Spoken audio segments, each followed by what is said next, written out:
Hello and welcome to another Back to Jerusalem live podcast. I'm doing this podcast from Sweden. I'm Eugene Bach. I'm going to be your host during this time. This might be a little bit longer of a podcast than we've done in the past, especially for a live podcast. Now, I'm doing this live podcast kind of on the fly. I just decided to do it this morning. That's why we didn't advertise it. And the reason why I did not plan for it is because I just kind of came across this information. I mean, I've known about it for a while. Most people know that and many of the things that I'm going to be sharing today are things that I've shared in the past. But now there is, I believe, enough reason and evidence for you as a listener, as a supporter, as someone who is praying for Back to Jerusalem. I think that right now there is enough evidence for you to take a general look at your phone and the apps that you have downloaded on it, because it very well could be that you are being monitored by the Chinese government. And the chances of that happening increase tremendously if you have any access to leadership within a tech company, any leadership access when it comes to a reporting agency, any leadership or access to leadership in a government agency, or if you have been traveling to China recently. If you fall into any of those categories, you are at a much higher risk. But what I'm going to be sharing during this time, I believe applies to everybody. And it doesn't matter if you're listening from India, Poland, England, Canada, or the United States. You see, oftentimes when I talk about the current system that is being used to monitor the Chinese believers, my focus is always on the Chinese Christians. So, of course, that's where most people feel that the monitoring of the Chinese government stops with its own Chinese citizens. But what we are learning right now at an extremely rapid rate is that China is watching everybody. Now, the reason I'm sharing this is not to cause panic, not to get you all afraid, not to share some kind of conspiracy theory, but so that you are aware of the risks. You can still take the risks. But I really want you to understand, as our partner, as someone who is praying for Back to Jerusalem, you can consider this to be a public service announcement. It would not be responsible of us to know about this information and not share it with you. If you look at the situation right now inside of China, we can see that the Chinese are being monitored on a regular basis, but it's not just the Chinese. Now we are actually starting to see people from around the world. I'm seeing my good friend Timo. Thank you so much, brother, for joining us. I'm glad that you're on here. This is a last minute kind of podcast that I put together. I started writing this article, but as I started to write the article, I realized this is going to be a long article. And to be honest, guys, I'm not the best writer. So I feel that there are times where I can better explain myself, especially in something that is a little bit more in depth. Because there are times where you're going down the center of your point, but there are so many different tentacles and spider webs that kind of branch off. And it helps to explain if I can sometimes take one of those tentacles and just follow it for a minute. Because I believe that some of those tentacles, you might be thinking as I'm explaining how the Chinese is monitoring you. As I'm explaining it, you might think, no, it's not possible. But then if I just pull off a tentacle here or there, you might be like, whoa, wait a minute. That does apply to me. So that even though most people that are supporting the Chinese church, most people that are praying for Back to Jerusalem and the Back to Jerusalem vision, most people, including myself, know that once you leave China, that pressure is not as strong as it is when you're inside the country. However, one of the things that I want to share is that it is still there. When most supporters read the reports about the Chinese government persecuting Christians, they often feel that the problem is thousands of miles away. It's not with me in Indiana in a small little farm town of Montpellier. That does not include me when I'm listening from Rotherham in the UK. That persecution that is happening with the Chinese doesn't necessarily pertain to me if I'm listening from Urk in Holland, a little small fishing village that, prays so much and applies so many of their resources for the Back to Jerusalem vision. But what most people do not know is that China is affecting your life as well. And they're doing it mainly through your mobile phone, but not only through your mobile phone. The reason why I wanted to do this podcast is that there is a theory in the Chinese government that directly applies to you, and it's called borrowed boats. You may never have heard of this term before, borrowed boats, but I promise you, after I explain what it means, I think that you will then begin to see how this is being used in the world around you that you may not have even noticed before. But I guarantee you, after this podcast, you will notice the Chinese borrowed boats theory. Borrowed boats. That doesn't even make sense. What does that mean? I've never even heard the term. Let me explain. Because this really does impact your life directly. The Chinese Communist Party wants to influence your thinking, but they can't do it directly. So, China is communicating to you through borrowed boats. The phrase is known as borrow a boat to go to sea. 借船去海. This Chinese phrase is one that means to borrow someone else's boat if you want to go to sea. It refers to the process of using foreign assets to convey Communist Party messages, covertly or overtly, both, to influence political and economical decisions in nations outside of China.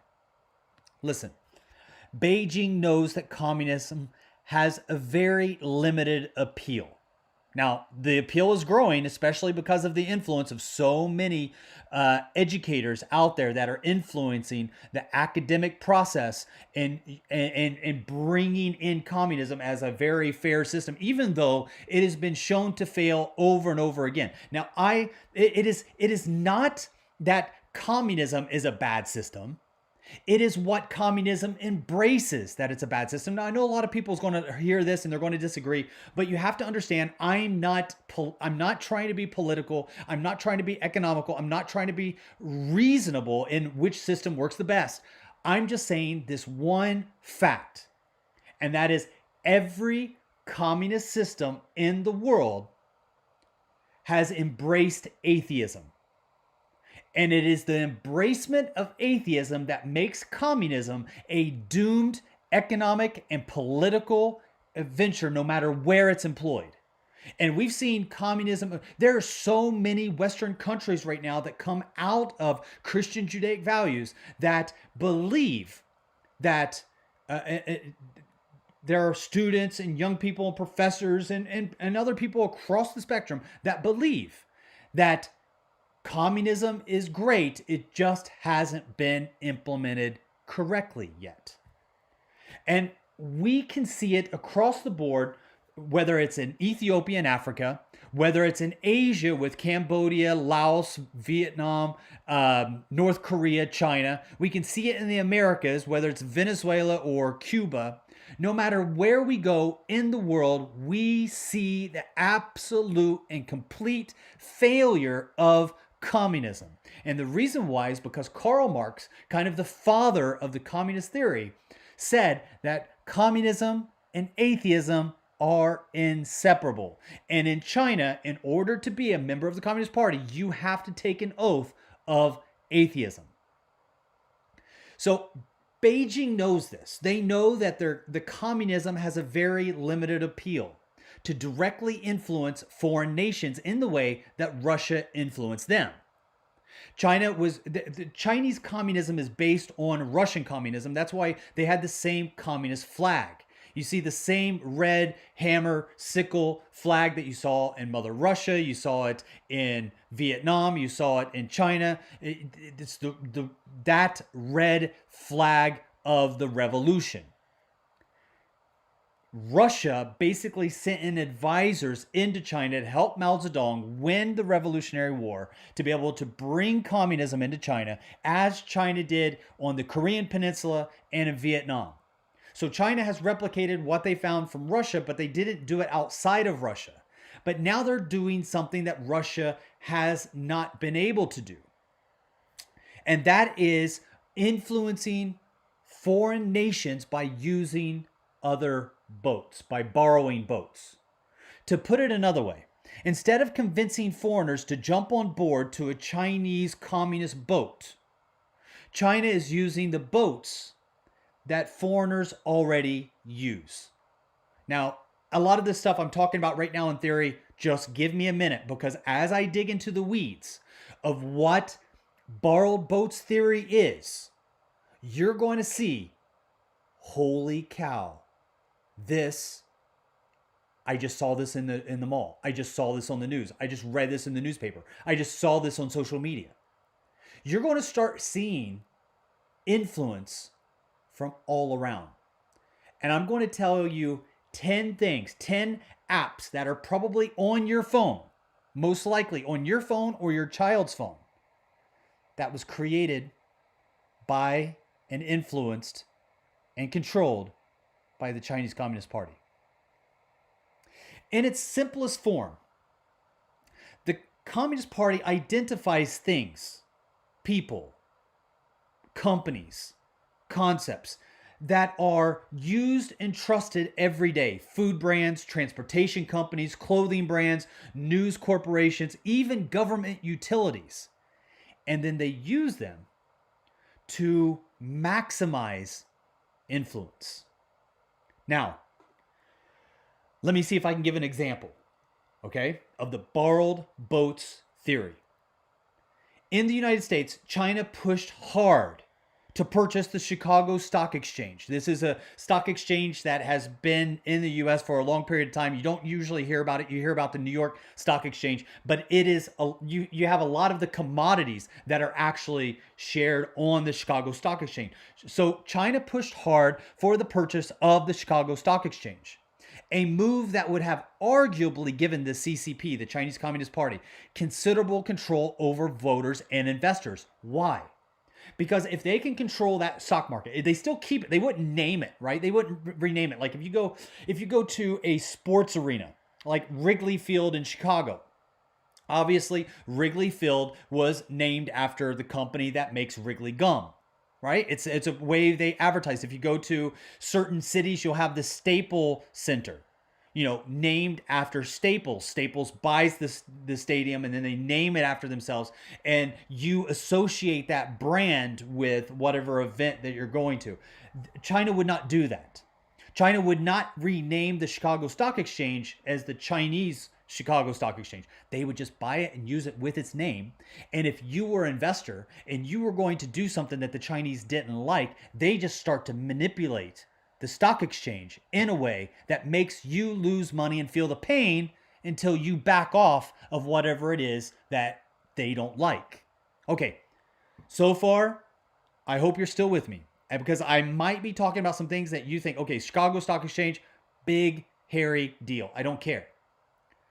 But for years, the Chinese have also been petitioning and winning investments from public pensions. Now, here I'm going to be talking specifically about the United States. I'll get to other areas like India, the European Union, Africa in a little bit. But specifically when it comes to the United States, China had been petitioning for government officials to take pension money. This is the retirement money. So when you retire from the police department, the fire department, when you retire from as a congressman or a lawmaker, all right, you have a retirement pension.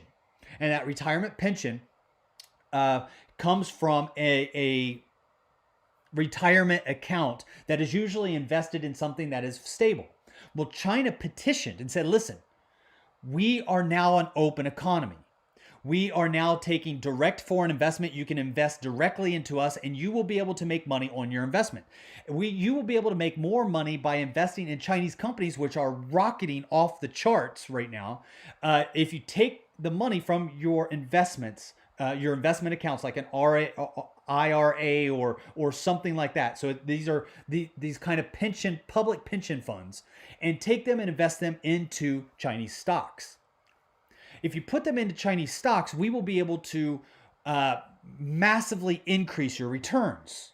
And especially for counties or cities that are going broke, they're not able to pay out of their current tax base for these pension funds. So they need to find investment tools to multiply the resources that they have so that they can take care of their retirees, as well as their current employees, as well as their programs that they have on the ground, right? To meet their annual budgets.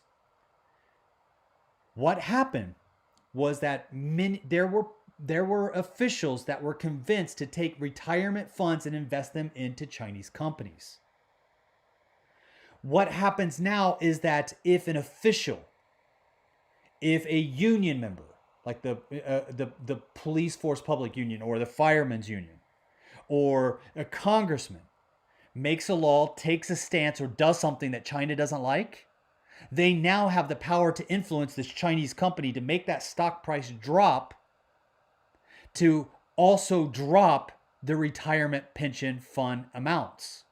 This greatly influences the power that China has over elected and non-elected officials.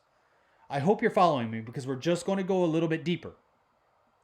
What you have is a move by China to great, and you're like, well, China doesn't want to, they don't want to lose money either. These Chinese companies don't want to lose money either. Forget that idea. The Chinese government has not embraced capitalism. If you think that they have, you're sorely mistaken. The wealthiest 800 members, or the wealthiest 800 billionaires, there's more than 800 billionaires inside of China today. All of those billionaires, all 800 of those billionaires in China today are members of the Communist Party. 1/3 of them are currently serving in government positions. How did they become billionaires on a government investment, or by working for the government? Because the government's not paying them enough money to make $1 billion. They did it by allowing people to make certain investments, get access to certain areas, to gain resources from certain properties, and getting kickbacks as well as payments from these kind of investment deals. Now, this is not where I'm going. I'm just explaining. This is like one of those little tentacles that goes off to the side, that goes away from the main point, but is absolutely necessary for you to understand the main point. So China has been investing. So that is a government utility or a government service, this retirement pension fund. But China has also identified companies and utilities that people trust. Like I said, food brands, transportation companies, clothing brands, news corporations, whatever they can find. So what China has been doing is gaining access through borrowed boats, gaining influence through borrowed boats. Now, what are some of the borrowed boats? Let me go through and kind of name some companies, and you see if you recognize these companies. The companies that I'm going to name are companies that are owned by China, are owned by Chinese. And if you're owned by Chinese and you're on Chinese soil, you are under the direct influence and power of the Chinese Communist Party. Your company may not have been started as a state-owned enterprise, an SOE, which is what we call a company in China owned by the Chinese government. But the Chinese realized that this was not saving their country. We have an old saying inside of China, and we say it took capitalism to save communism. China is still very much a one-party system controlling the entire nation, using capitalism to fund their activities.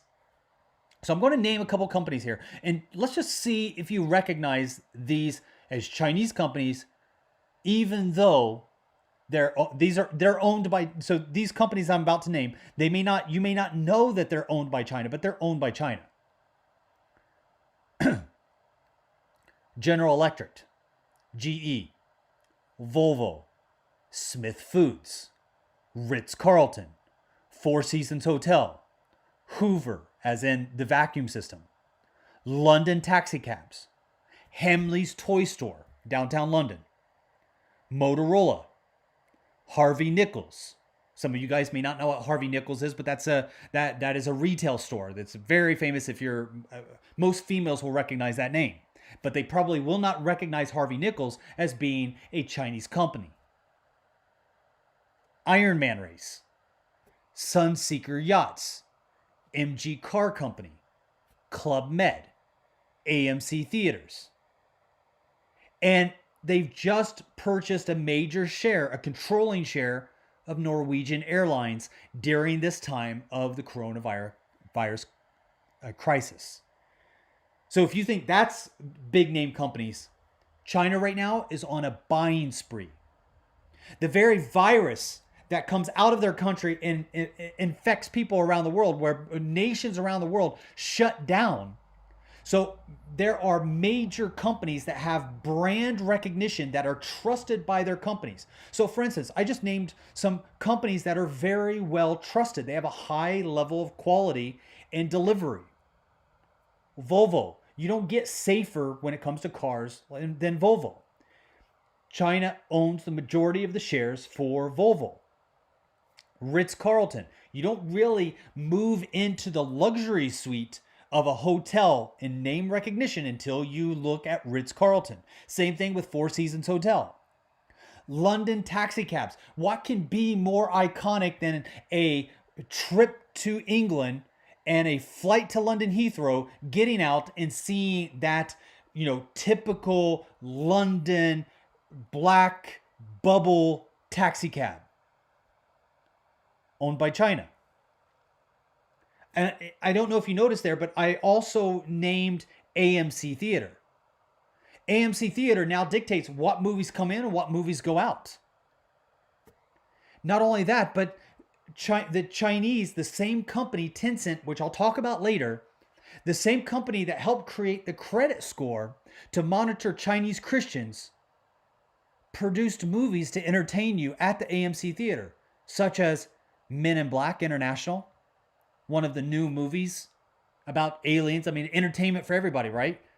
Maverick, Top Gun. I mean, that's one of my all-time favorites. Top Gun Maverick, the new kind of release. That's done by China. Terminator, Dark Fate. These are the biggest movies of our time right now, of the year 2020. And they're produced by Chinese money. China's invested a lot, and they're using these as borrowed boats. You see, if they come at you with a communist boat and ask you to get on, there might be a few stupid college professors that have convinced their students to get on those boats that are owned by the Communist Party. But if you're already on the AMC boat, the Ritz-Carlton boat, the MG Motors boat, the Motorola boat, if you're already on that boat and then China moves in and takes over that boat, they don't have to convince you to go anywhere. They just have you stay in your boat. Borrowed boats give access to the sea. One of the big things that you can see just within the last couple of months was the money that China has invested into NBA. Now, NBA is not afraid of controversy. They're not afraid of challenging people. They don't want to push it too hard. They want to appeal to their fan base, but they don't want, and for those that are non-American or non-sports people, the NBA is the National Basketball Association. It's a big sporting conglomerate in the United States. And so the NBA is extremely famous, influential among wealthy and not wealthy it is the bonding agent between the haves and the have-nots. It is the competition that entertains both the young and the old. When you look at NBA, there are people that have nothing else in common that can come together and have a conversation about the sporting events hosted by NBA. Daryl Morey, I know nothing about the NBA, by the way. I don't watch sports on TV. You're listening to my sports. I mean, for me, everything that has to do with the spreading of the gospel back to Jerusalem, everything that kind of spreads out from that, whether it be politics or investment or economics, military, everything comes back to completing the Great Commission for me. This is my sports. This is my entertainment. Everything that you can ask my wife. This is one of the things that I enjoy doing more than anything else. But Daryl Morey, and the reason I say that is because I don't really know that much about Daryl Morey, except for the fact that he's one of the owners of the Houston Rockets.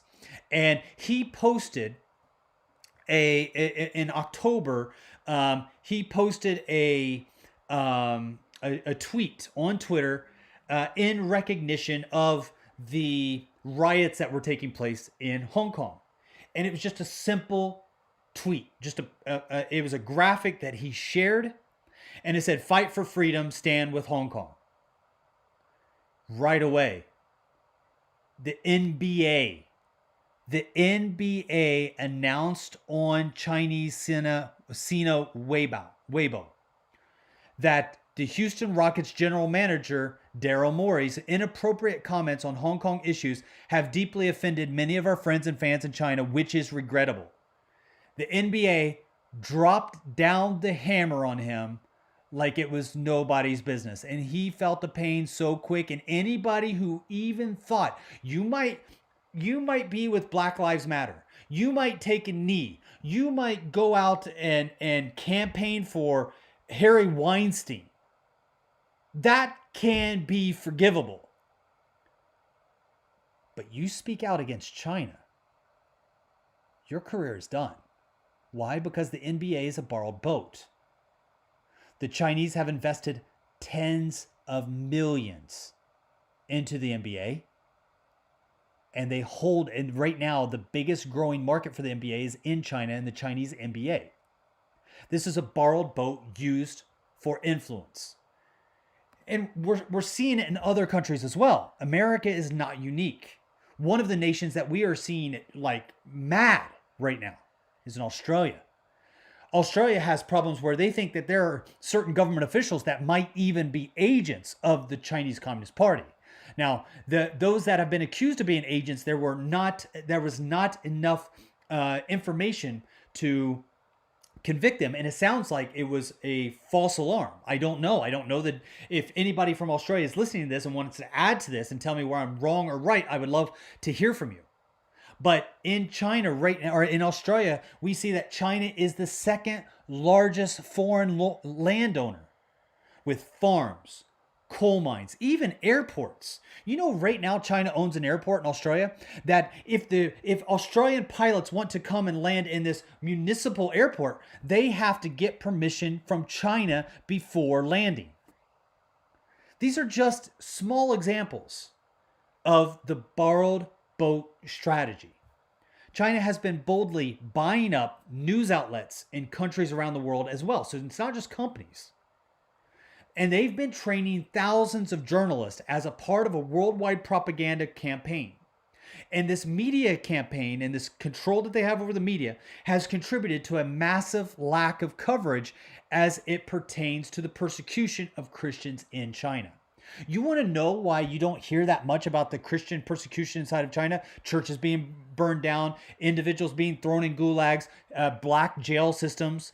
The reason why is a lot of the news coverage that is out there today in some way, shape, form, or fashion they often have an investment in China. Dude, I've seen this in the Christian world as well. So I'm not just talking about secular companies here. I just got off of I just did an interview with some guys here in Sweden that we were talking about radio broadcasting into Asia. And right now at this section, I'm reminded of the influence of China in this way. We were supposed to, so in the year 1999, 2000, we had a meeting in Burma with the top Chinese leaders. At that time, it was great to meet with the Chinese leaders because the Chinese leaders were able to leave from China. They didn't have passports, they didn't have IDs, and so they couldn't leave China. But at that time, we could bring them across the border into Burma because it was not required that you would have a passport or an ID to cross the border from China into Burma, from Burma into China. So it was kind of an open border for those that wanted to go and see their families, because you have a lot of minority people in the upper northern regions of Burma that are related to the minority groups on the other side of the border in China. The Chinese Burmese border are artificial borders made by man, but they cut straight through indigenous groups. Family relatives are split in between the two countries, even though traditionally, back in ancient times, that's where their families have always lived, and they actually still speak their native languages. So what we did was we were able to bring in these Chinese leaders through that route as if they had family members in the Burmese side, and brought them into Burma, and we asked them to share about the needs that they had inside of the country. And it was great being in Burma. Believe it or not, it was more free in Burma than it was in China in the late 1990s. So we brought them into Burma and we began to ask them, what are the needs inside of China? And the great thing is most Burmese, especially those that are in the areas where we were staying, most Burmese do not speak Chinese. So we were able to communicate with the Chinese using Chinese without worrying about too much monitoring from the Burmese government. At that time, we saw one of the best ways, and I only bring this up because of a conversation that I had prior to doing this podcast. So as we were talking to them about one of their biggest needs, they said, was to share the teachings of the leadership in China to the disciples, to accurately communicate and effectively communicate to the disciples, so that the leaders could teach those leaders in their own church. One of the ways that we found that could do that was through radio broadcast. And we had this amazing, one of the world's largest Christian radio broadcasting companies came on board and said, heck yeah, we're here. We're ready to do this. Let's broadcast into China Chinese teaching for the Chinese Underground House Church. It was the first ever that I know of radio broadcast that was done in China by the Chinese for the Chinese.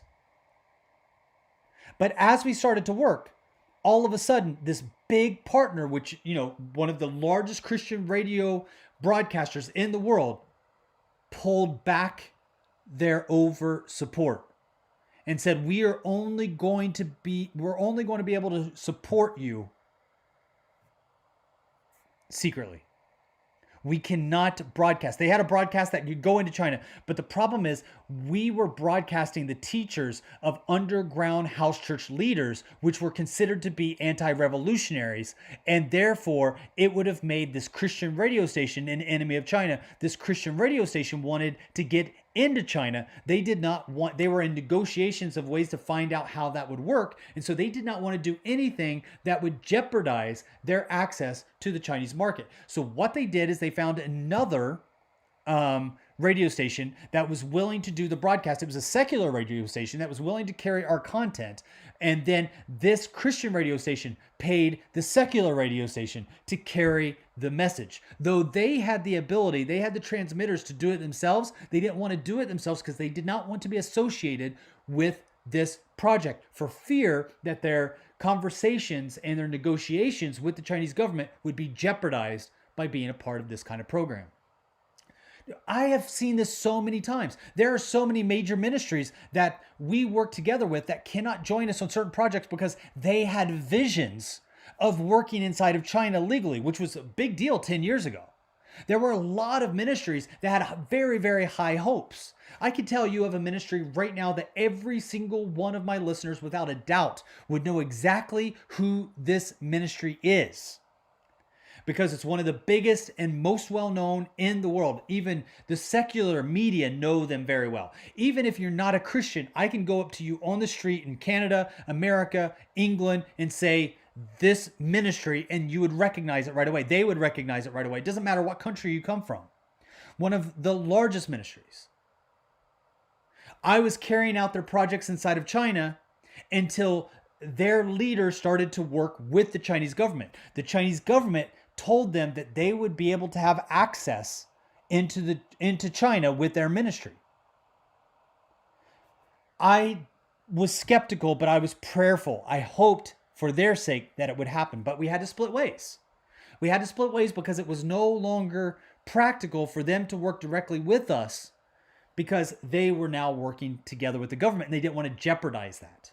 And I've shared about that before. So it's not just secular companies. I'm not just ragging on the NBA here. This is across the board. China has wielded this kind of influence. You're talking about the most populated country in the world. And when you're a capitalist company that builds its reputation on profits, you start to see dollar signs when you're looking at access into one of the fastest growing economies in the world with the largest population in the world. So I hope that that's making sense. Now, in China, Twitter is illegal. But China's using Twitter as their borrowed boat as well. Twitter is illegal in China unless, of course, you're a government official. Because the CCP uses Twitter like it's going out of style to get their messages into mass. They've been how do you call it when you follow somebody that you want to make fun of or put down? I can't remember that Twitter term, but there's a term that basically China has been going after Trump with all of the huge protests that have been taking place in Minneapolis and all around the United States. The CCP has taken to Twitter to make fun of Trump and say, oh, wow. So you challenged us and said, hey, let the protests play out in Hong Kong. Now look at you. At least we in Beijing were not being hidden in our bunkers like you were in the White House. The president had to be taken into a safe room in the White House because the violence erupted so violently in DC, just right outside of the White House grounds. I think 50 Secret Service officers were injured in trying to protect the White House and keep the rioters from overrunning the White House. And China had a heyday. They absolutely loved it. They began to follow Trump on Twitter and tag him on Twitter. Now, keep in mind, I cannot, as a citizen from another country, I can't use Twitter inside China. It's blocked in China. But the Chinese government can use it as a borrowed boat.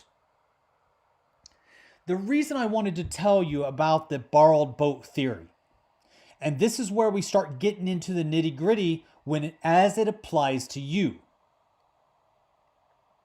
Because not only has China taken over many companies that have a trust factor among their customers, but they've also moved into, like I said, take over news agencies, employ journalists, and if you want access into China, we've seen this just during the COVID-19. There were New York Times writers who were not, or maybe it was Washington Post. There were journalists in China from America that were writing stories and they said one little thing, one article, one headline that China didn't like. You're out, gone, booted. And let that be a lesson to all the rest of you sitting here. That was China's message. You want to stay in China? You want to have access? You want to write articles that pertain to China? Okay.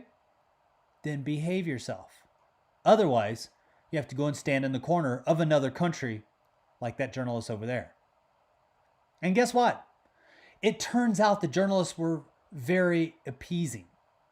They did not write stories that the Chinese don't like, for the most part.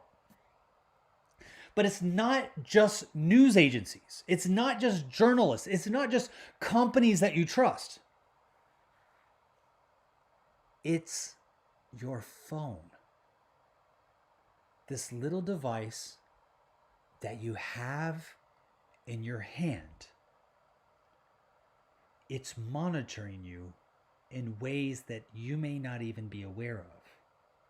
You and your family.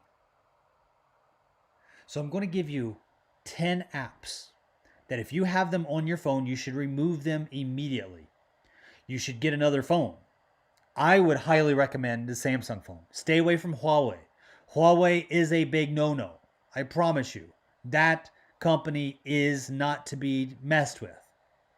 If you already have a Huawei phone and you feel comfortable with it, go for it. If you have an Apple phone, most Apple, now this is starting to change and I hope it continues to change, but most Apple's, almost all Apple iPhones are made in China. I would not trust, now my wife carries an Apple phone, but she's not really worried about the Chinese government watching or monitoring her. Samsung has just moved all of their phone production outside of China. That's why I trust Samsung the most right now. Also, Samsung just has such a high number of believers in their company. With the Christian influence in South Korea right now, I think that South Korea is the future when it comes to leading the world in technology, biology, science, math, and academics. I really do. But there are 10 apps that you might have on your phone that I want to make you aware of because they monitor everything that you do, whether you believe it or not. One of the top 10. It's one that I've mentioned many times. WeChat. WeChat does everything. It's the world's first super application. If you're not familiar with it, basically it is a Chinese multi-purpose messaging, social media, and mobile payment app. And it basically does everything. It has a map. You can make reservations, you can get plane tickets, train tickets, make reservations at a hotel, at a restaurant, you can call for a taxi, you can share messages with your friends, private messaging, open messaging, social messaging. It was first released in 2011 and became one of the world's largest standalone mobile apps in 2018 because of the number of people that China has. They had over 1 billion monthly active users. WeChat has been described as China's app for everything. That's why I call it a super app. Because of its wide range of functions, it does everything. When I've described that before in earlier podcasts, so I won't bore you with the details of everything that it does. But due to its popularity, user activity on WeChat is used for massive surveillance by the Chinese government. That means if you have the WeChat app on your phone, but you don't live in China, but you use it to communicate with your Chinese friends, because that's what most people do, right? Whether you're in Dubai, whether you're in New York City, whether you're in Los Angeles, whether you're in Paris. If you want to communicate, if you have any business at all with the Chinese, most Chinese use WeChat, most people. So for instance, I'll go to a wine expo in Hong Kong. When I went to a wine expo in Hong Kong like a year or two ago, there I met so many wine traders from around the world. Italy, France, your big names. But also you have Chile, Australia, the US. Guess what? Every single one of those wine vendors, without exception, had the WeChat app. They don't speak Chinese. These guys, the Italians are coming from Italy. The Napa Valley guys are coming from America. The French winemakers, the Chilean winemakers, the Australian winemakers, they're coming from their country. Some of them might have studied Chinese. They may have even hired a Chinese to work at their booth. But if you have the main winemaker there, they don't speak a lick of Chinese, but they have the WeChat app on their phone. So WeChat not only politically censors the spiritual activity that is discussed on WeChat, but they also have used it as a way to be able to determine your social credit score. The activities that you have on WeChat determine your social credit score. Do you commonly praise the Chinese government? Are you a big supporter of President Xi? Do you give blood during the blood drive? Do you volunteer your time to clean up the local CCP headquarters? Are you a volunteer for the local party secretary? You see, all of these things can increase your social credit score. But if you have Christian friends, if you often say things like hallelujah, praise the Lord, amen, if you use your social media to share Bible verses, that brings down your social credit score. It was only a matter of time before China set up something of this nature when Google left China in 2010. When Google left China in 2010, WeChat came in 2011 and filled that gap that Google left behind. Same thing with Facebook. When these guys didn't play ball, which they now regret, when they didn't play ball, China said, no problem. You will miss out on the profits, my friend. But what do you need in order to get those profits? Give us access to your information, your database. So WeChat, if you got it on your phone, take it off. You do not want that on your phone. The next one. This one is probably a pretty big one if you have children. TikTok. I don't have it. I've never used it. I've never downloaded it. But most kids under the age of 20 do know the TikTok platform and they know it well. It is this really funky video app and it's been downloaded 1.5 billion times. It's one of the goofiest places on the internet. It's where people just go and have fun. They do lip singing, funny dances. It's a place basically for young people to have fun on the internet. It's kind of like that photo booth that you would have at the mall or a theme park.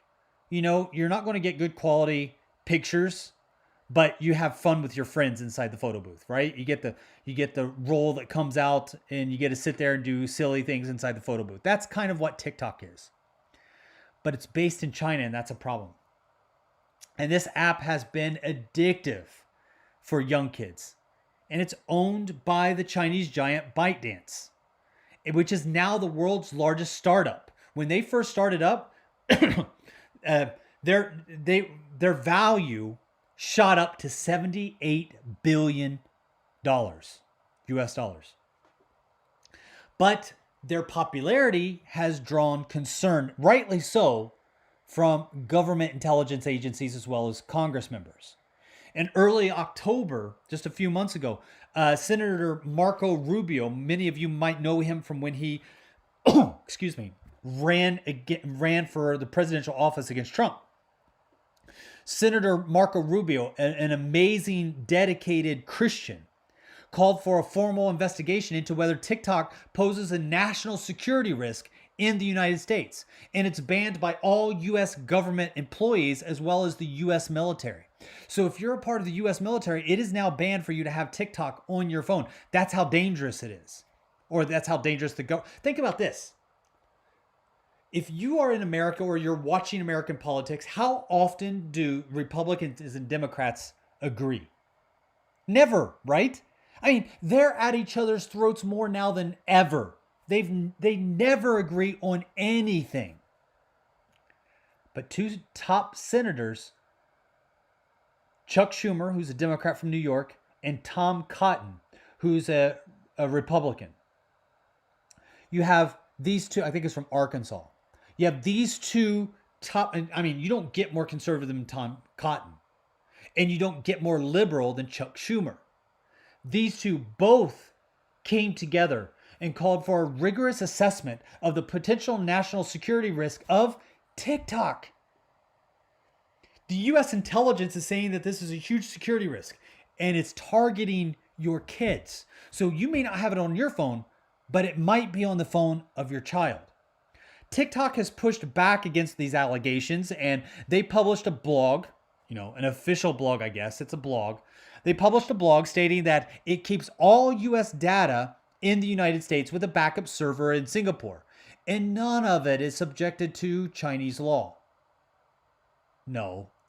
You're a Chinese company. You're based in China. Everything you do is subjective to Chinese law.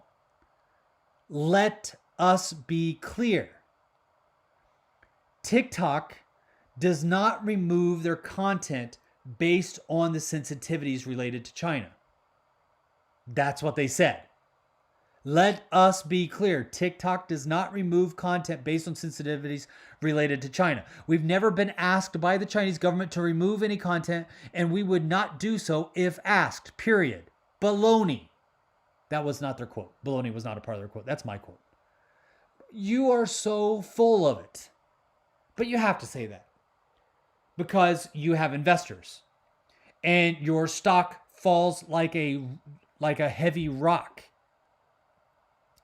when investors see that people stop using your app because it becomes a security risk. And if it becomes a security risk, then it probably gets pulled from the app stores. And if it gets pulled from the app stores, then you're screwed. And we've seen that happen to a few apps already inside of China. Okay, this next one, number 3. If you have not heard me mention this one, you have not been listening to anything I've been saying for the last couple of months, because this has been my mantra. And I can't tell you how many people I've contacted and been working with and doing conferences with that still use this app, Zoom. Listen, we've been seeing pastors in China, their homes have been raided while using Zoom. International Christian Concern has reported of pastors being arrested while using the platform Zoom. I can speak about this personally because we used Zoom starting in January. Before all this stuff broke out with the coronavirus, we needed a platform for us to connect with all of our offices because we got this growing number of offices, which I'm extremely excited about. I want to thank you for all of the supporters around the world. You are contributing to more and more people growing in the idea of spreading the gospel to unreached areas. So we got more supporters than ever before in the Netherlands, more than ever before in the UK, more than ever before in Canada, more than ever before in South Korea, more than ever before in Brazil. And I want to thank you guys so much for those remote offices that have been started up because of supporters like you that are listening to this podcast.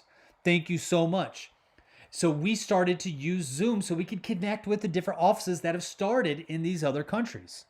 Before, we didn't have a need for this because we were so small. We're still pretty small, but we've been growing. And so we needed to have a platform that allowed us to have as much face-to-face interaction as possible. And we chose Zoom.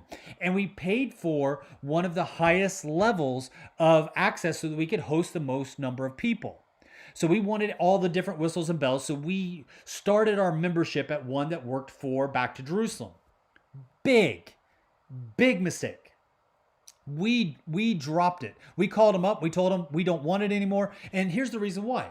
We called the company. We called the company on the phone from Europe, and we called the company on the phone from the US. We attacked from 2 different sides. And we just wanted a straight answer, an honest answer from the company. Do you share information with the Chinese government? And they would not answer. Why? Because they're a little bit more honest than TikTok. I'll give them that. They could not share because they do. They have to. They're a Chinese company started by a Chinese citizen. It has Zoom.us. That .us is a borrowed boat. It's to make you think it's a U.S. company when it is not. It's registered in the U.S. Yes. It does its taxes in the U.S. Yes. It does its trading in the U.S. Yes. It has its offices in the U.S. Yes. But it's also got offices in China. And the information that is shared on Zoom is being rerouted through Beijing. As we saw from studies that have been done by the University of Toronto's Citizen Lab. A team of researchers from the University of Toronto's Citizen Lab discovered that traffic from Zoom in the United States was being sent through Beijing. Even when the participants in Zoom, all their calls, all their participants were all in North America. Their traffic was still routed through Beijing. Zoom said, sorry, my bad. It was a mistake. It wasn't a mistake. That takes energy. That takes time. That takes effort. You don't just automatically start sending traffic to a much smaller kind of clandestine office in China. So we dropped it. Right now, the company currently employs at least, probably more than, but at least 700 employees in China. So Zoom currently has 700 employees. When's the last time you worked for a company with 700 employees in your office? China has an office of 700 employees. That's a pretty big church. If you just go to a church with 700 members. So Zoom's office has 700 employees, and that was at the last count. They're not being completely transparent about it, so we don't know exactly how many people are working for Zoom. The company's growing, the need for processing the data is growing, so my assumption is the number of people employed in China is also growing. I see somebody just wrote in a comment, Jeanette said, I still see my family in Christ Jesus using Zoom. Jeanette, I'm with you. I'm also, I just did a graduation speech with CMM Theological Seminary. They only use Zoom for that graduation. So I had to use Zoom. Yesterday, I did a podcast with two dear brothers in Colorado. They have a podcast that they invited me on to share about the challenges with Buddhism. I did that using Zoom. At first, I didn't want to use Zoom, so I didn't use. I got rid of the. I have a Mac computer, a Mac laptop, a MacBook Air. So Mac is supposed to have fixed it that when you disinstall, uninstall. When you uninstall an app when you uninstall Zoom specifically, the app store for Apple made them abide by certain rules that now removes it so they don't leave the things behind that they did before to take over your computer and your camera and your microphone and stuff like that as they did in the past. That's what they say. That's what I believe. And I'm kind of trusting in that at the moment. But I had to call into a phone number. So I used my mobile phone to call a phone number to do the Zoom conference. So if somebody wants to do Zoom with you, you can join audio as I did yesterday for the podcast because I take this extremely serious now. This is a big deal. Right now, what you are seeing with Zoom is that, do they want your information? Probably not. Or if you're using Zoom and you think that you're going to have people listening to your conversation, trust me, don't be paranoid. I'm not asking you to be paranoid. I'm not saying that China's watching. Here's the thing. China is absorbing a lot of data right now. A lot of data. So they don't have time to sift through it all. They don't have time to go through all that data. So a lot of the data gets lost. Now, they do have certain ways of setting up algorithms that help them go through and sift through keywords that allow them to zoom in on certain subjects and topics and people, places, and companies. So if you work for a high-tech company, you are a target. If you are working for a government office, you are a target. If you are supporting the church inside of China, praying for the church inside of China, working with the church inside of China, you are a target. But I believe if you are working with the underground house church in Uzbekistan, Iran, Yemen, Saudi Arabia, you are also a target. Because see, now you become a commodity. If China can find out that you're doing illegal activities in a country that doesn't concern them, they might use you and your information as a bargaining chip or a package of bargaining chips to get a certain deal in a certain country. For instance, let's say Saudi Arabia. Saudi Arabia wants to do, let's say, IT security. Now, this is just an example. This is not real life. I'm just going to kind of throw an idea out there just to show you how China can use your information of what you're doing on Zoom to use as a bargaining chip in their everyday commercial relations. So they want to do an IT company in Saudi Arabia. The government is paying for it with government oil money. America presents a much better deal. So Saudi Arabia starts to go with America. China says, wait, hold on, friend. Wait a minute. I've got something for you. Not only can I do it cheaper, but I can also show you security risks that the Americans know nothing about. You see, there are people that are involved in illegal activity in your country right now, whether it's bank fraud, whether it's insurance fraud, or even subverting state activities by doing underground religious activities that are against the law in your country. We can tell you what they're doing, where they're at, and how they're doing it as a part of our package. So your information, regardless of whether you think it's insignificant or not, is valuable to the Chinese. Just your opinion, if they hear you commenting about certain topics that are in the news, it will give them information about how to rightly market you. Now, stick with me because I'm going to be moving into an area that will absolutely blow your mind when it comes to borrowed boats. It is the psychology behind this, and where the Chinese are getting this from is phenomenal. Now, listen, Baidu is another company that you should not have on your phone. Now, some of the apps that I'm naming here, you may not recognize. Baidu may be one of those. But Baidu is a part of what we call the trifecta of monitoring inside of China and outside of China. They are called the B.A.T Brigade, B.A.T, Baidu, Alibaba, Tencent. I'm going to talk about all three of those because even if you don't recognize those names, they actually control much of your life and you don't even know about it. So Baidu, let me start there first. Baidu, this is another app that if anything by Baidu shows up on a map, on your app, take it off. So this goes along with WeChat, TikTok, and Zoom. Those are the first three that I'm talking about. Now we're moving into the big boys. Baidu. Baidu is a Chinese multinational technology company, and they specialize in internet-related services and products, very much like Google. So they're working a lot with search engines as well as AI. They're headquartered in Beijing, and they're one of the largest AI internet companies in the world.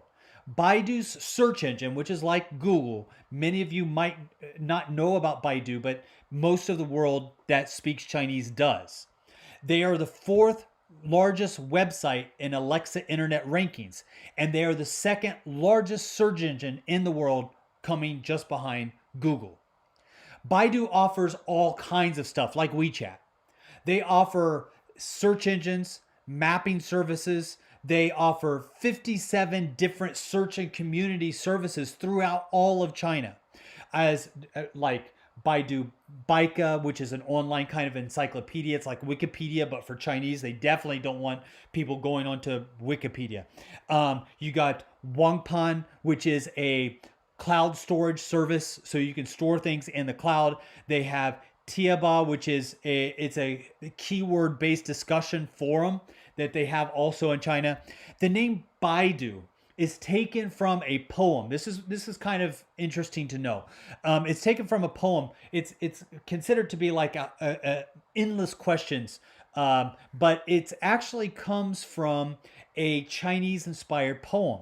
And the Chinese, I'm going to see if I can just read this directly. This is a translation of the poem, and it says, "Hundreds and thousands of times, for her I searched in chaos. Suddenly I turned by chance to where the lights were waning, and there she stood. She being the answer that you're searching for in chaos. Baidu. That is the name behind Baidu. It was started by a guy by the name of Robert Lee. This is important too because he fled Beijing during the democratic protests in 1980s. So he flew from Beijing, came to America, studied at the State University of New York. And in 1999, after he started to develop, some of these search engines and IT stuff, in 1999, he was invited back to specifically celebrate the 50th anniversary of the communist regime in Beijing. And so he went back. And that is really where Baidu started. Baidu now runs AI cameras that monitor citizens all throughout China. And they also activate people that have on their phones the Baidu search engine. It can activate your listening and monitoring devices on your phone. Here's the funny thing. China's using these borrowed boats, and sometimes they're not even paying for the borrowed boats. You see, China they brought in Robin Lee to kind of woo him back over to the Chinese side after he went to America, got educated, found out a lot of the different things that he wanted to know about, starting a software company, etc. And once he got that education, China wooed him back, and didn't even invest in his company in the same way. What they did was they encouraged him to start this company, stood behind him, but he was actually able to get the funding from other groups in America that wanted to just make money.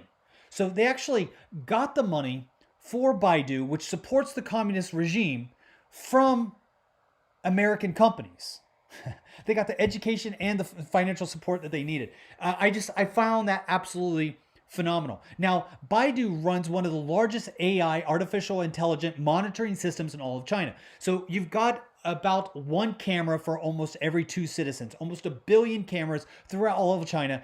And a lot of it uses facial recognition technology that is integrated into a mother system that is operated by artificial intelligence that knows what to look for, knows what to point out, and knows what to alert the authorities about.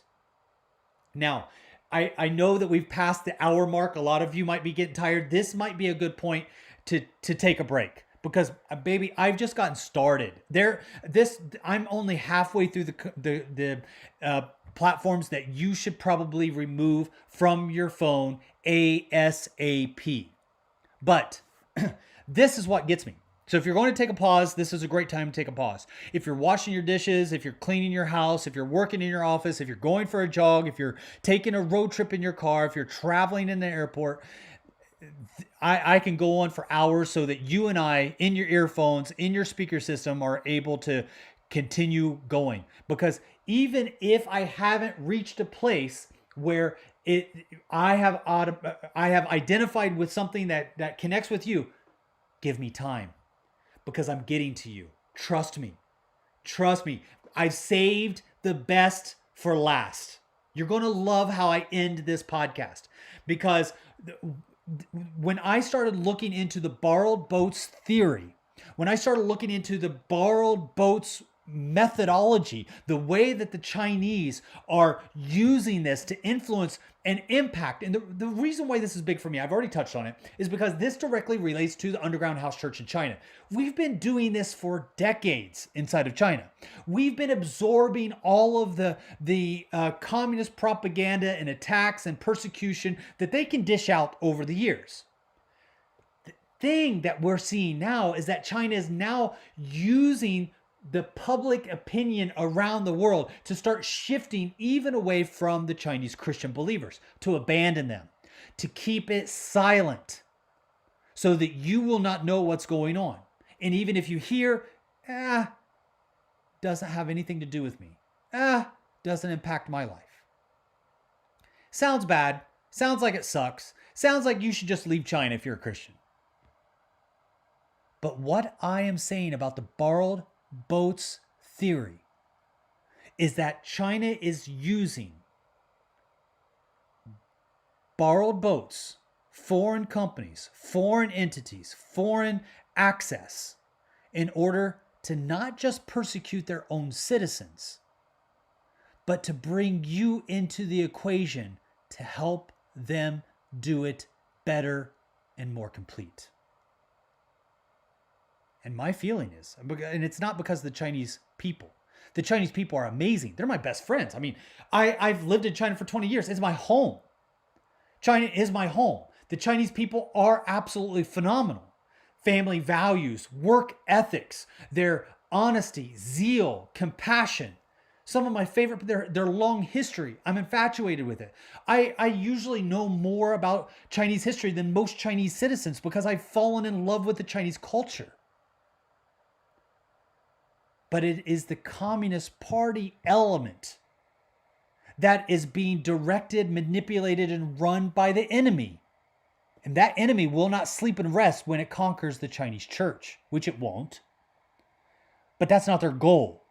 That's my point. The goal is not to conquer the Chinese church. If you think that the same demons and spiritual powers that are controlling the leaders inside of China will sleep well at night and leave everybody else alone once they, or if they, could conquer the Chinese church, you are fooling yourself.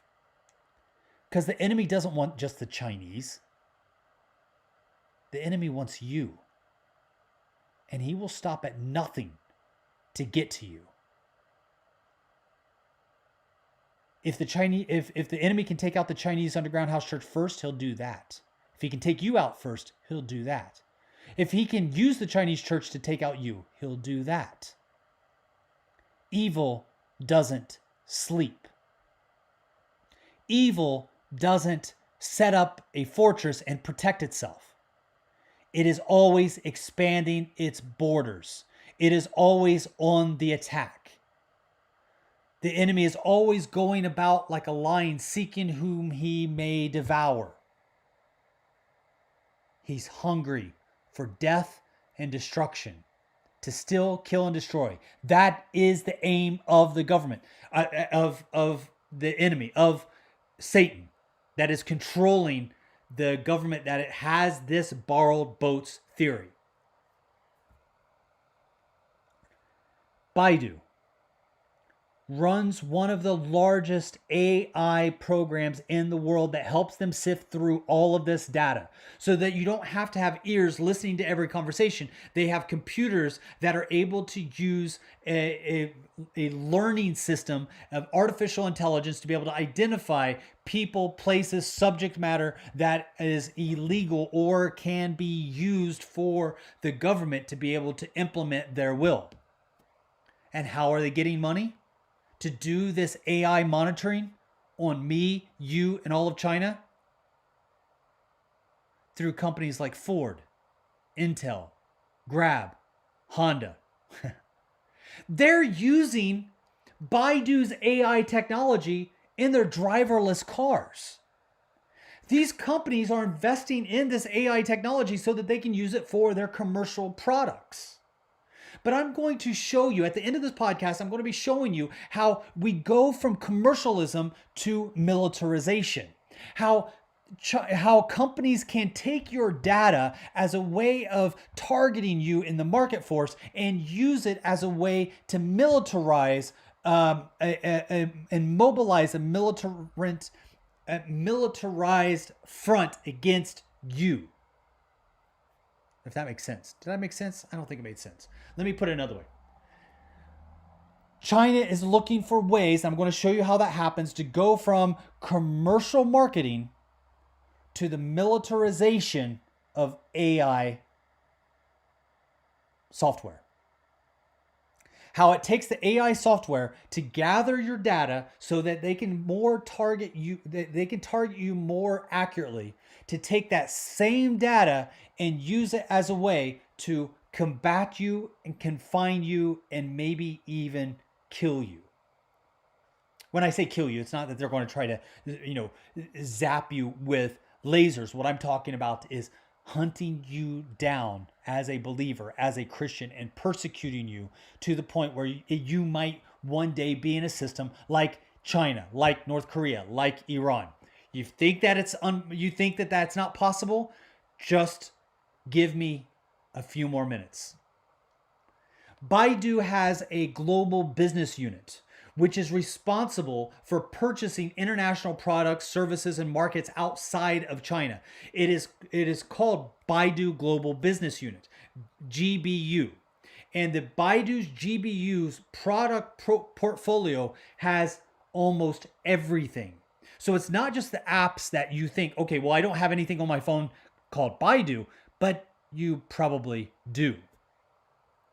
You see, Baidu has the keyboard app Simeji, so that you can write things in different languages.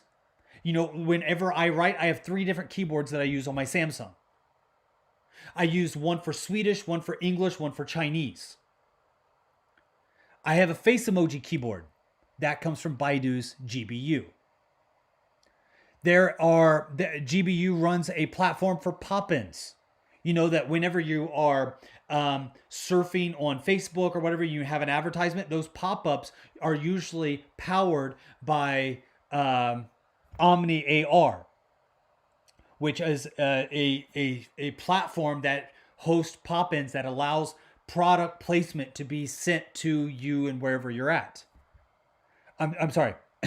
When I've talked about Omni AR, that is an augmented reality network. That is like what we see with the pop-ins for the Japanese smart projector pop-ins.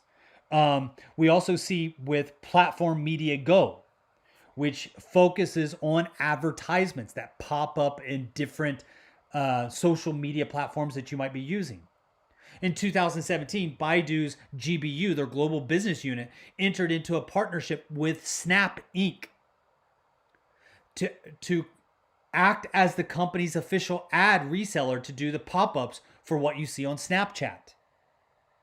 In 2018, Baidu invested into a portion of its overseas business by developing other utility apps that don't necessarily have their name. So ES File Explorer, which is now banned, I believe, on apps. That's how bad it was. It got banned on.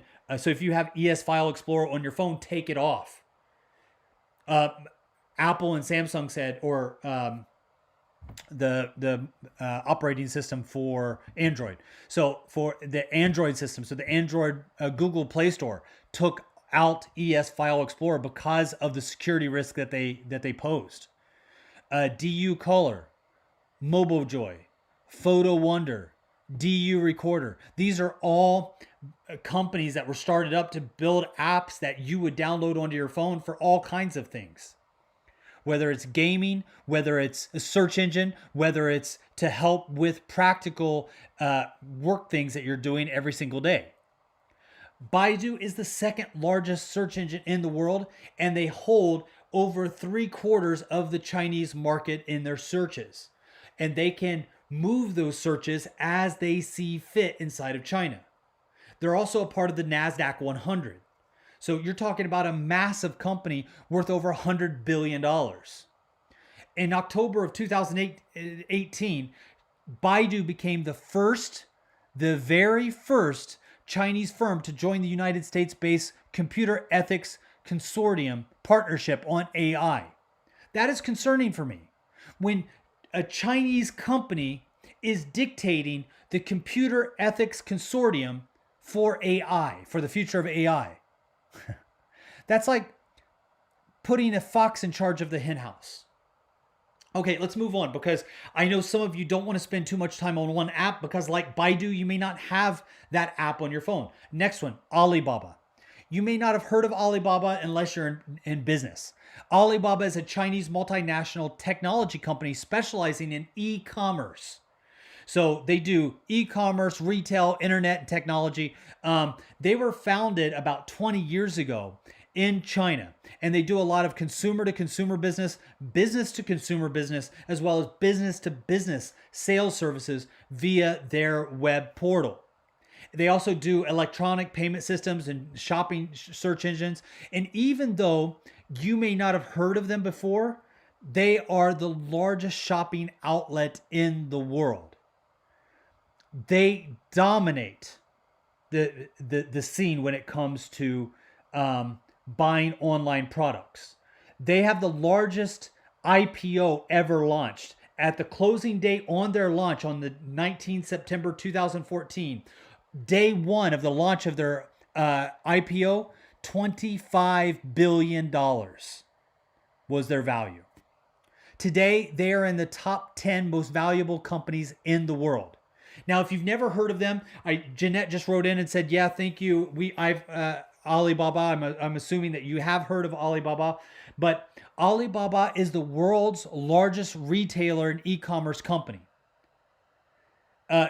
Think about this: their online sales and profits surpassed Walmart Amazon and eBay combined in 2015 and have been beating them every year combined since 2015. So for the last 5 years, Alibaba, their sales and profits have surpassed Walmart, Amazon, eBay combined. We're talking about a massive company, and they have a lot of influence. But guess what? What I'm sharing with you is not a big secret. Jack Ma, the founder, he's kind of like this Chinese version of Silicon Valley kid, right? He comes out and we find out in 2018. It wasn't until 2018. People had speculated that he was a member of the Communist Party, but it wasn't proven until about a year and a half ago, when he admitted to being a part of the Communist Party. Of course he's a part of the Communist Party. He's been a part of the Communist Party since the 1980s. When you see the Tiananmen Square protest that took place in Beijing in 1989, Jack Ma was a part of the party that cracked down and ran their tanks through Tiananmen Square over the students that were protesting. What we see that happened then is that he was removed from the equation. So now he's no longer in charge of Alibaba, because the fact that it's known that he's a part of the Communist Party was kind of bad publicity. It's no longer a it's no longer a borrowed boat if you know that the boat is labeled by the Communist Party. Then you kind of feel like, well, maybe I'm in the wrong boat, and start jumping off. So before people jumped off, they brought in another captain of the ship.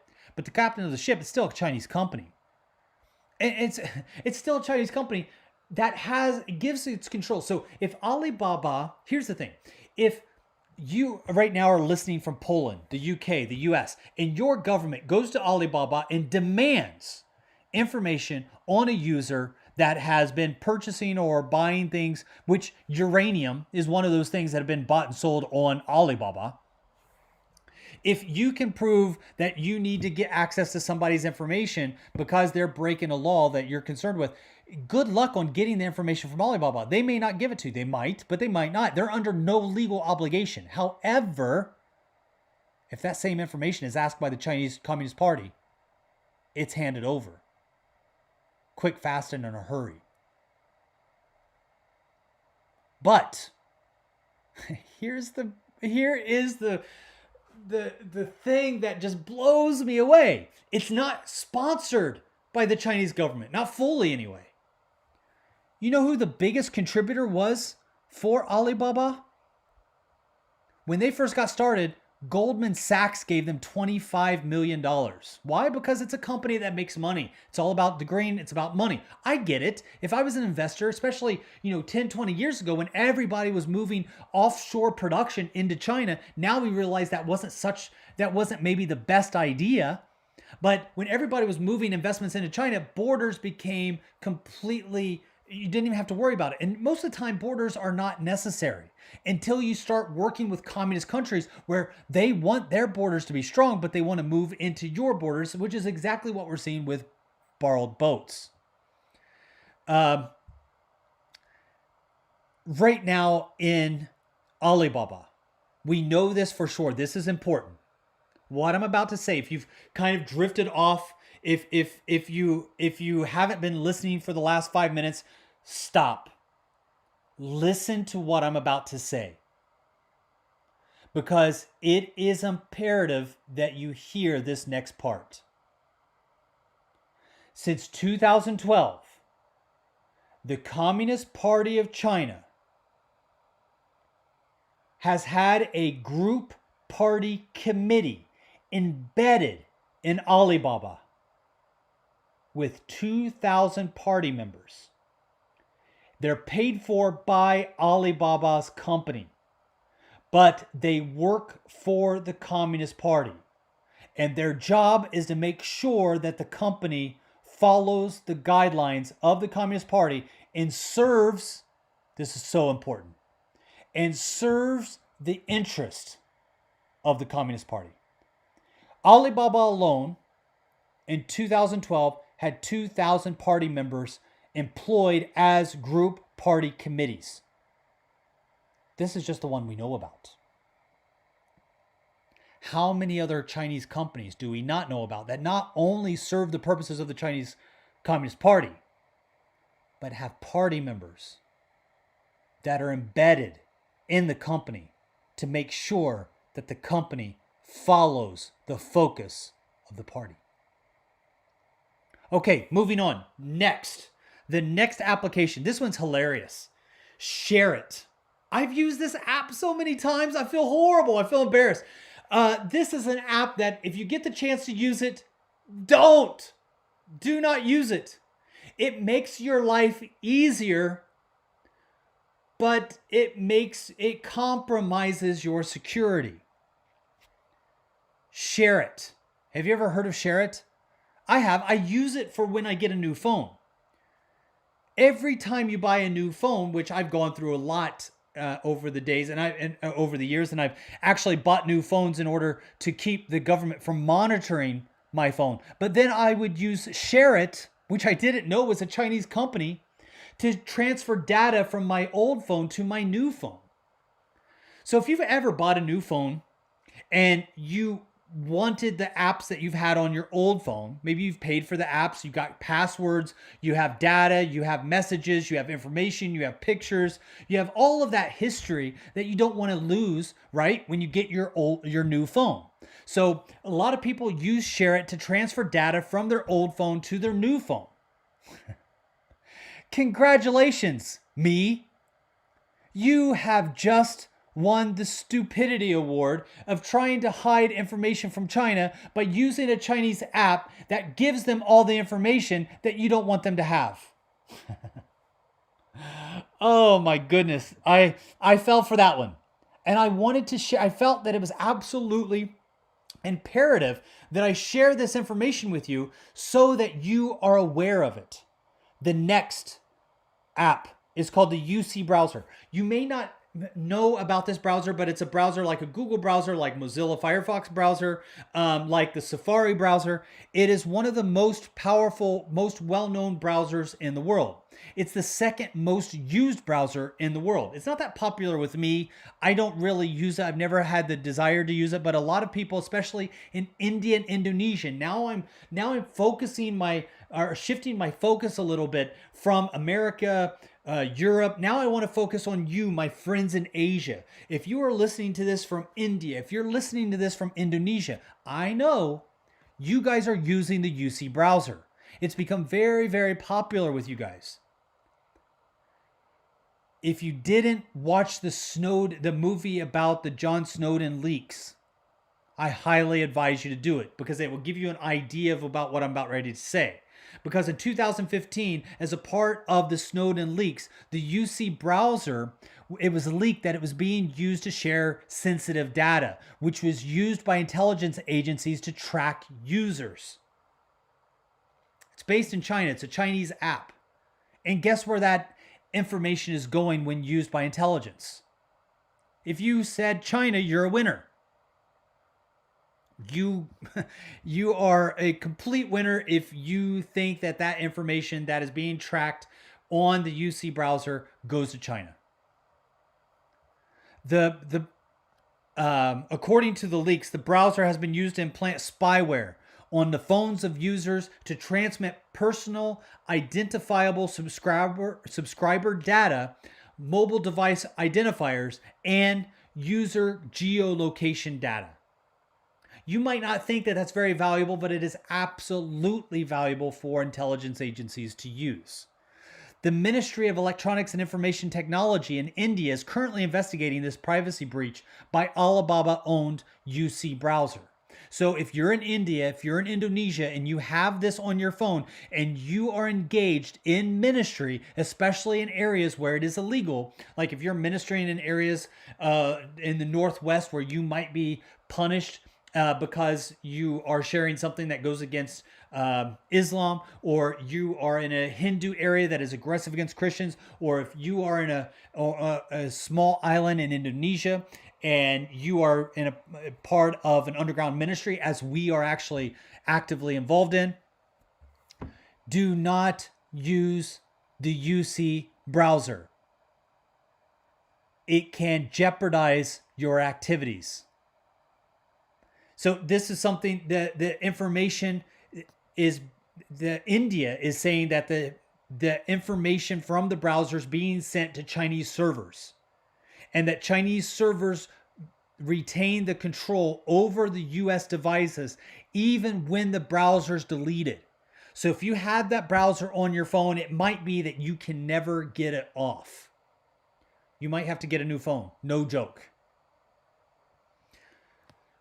The next one is going to be a little bit funny, a little bit odd that I'm sharing it with this audience, but it really points to the heart of the borrowed boats philosophy.